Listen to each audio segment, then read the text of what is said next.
নবী করিম সাল্লাল্লাহু আলাইহি ওয়াসাল্লাম বলেন, আল হায়াউ শু'বাতুম মিনাল ঈমান। লজ্জাশীলতা ঈমানের একটি বিশেষ শাখা। সুতরাং লজ্জাশীলতা হলো মানব সমাজের একটি সহজাত প্রবণতা, ইচ্ছা, আকাঙ্ক্ষা। এটা এমন একটি সূক্ষ্ম অনুভূতি যা মানুষকে অন্যায়, অসৎ, অশ্লীলতা ও নিন্দিত কাজ থেকে বিরত রাখে।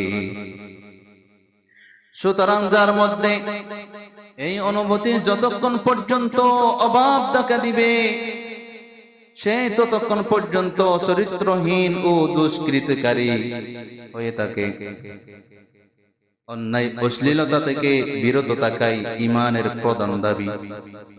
তাই সরল ভাবে বলা যায়, একমাত্র লজ্জা অনুভূতি ঈমানের হেফাজত ও সংরক্ষণের বিরাট ভূমিকা পালনে সহায়ক হয়। তাই মহানবী করিম সাল্লাল্লাহু আলাইহি ওয়াসাল্লাম বলেছেন, লজ্জা ঈমানের একটি বিশেষ অংশ। সুতরাং আল্লাহ তাআলা আমাদেরকে লজ্জাশীলতা বজায় রেখে ঈমানকে সুন্দর করার তৌফিক দান করুন। আমিন।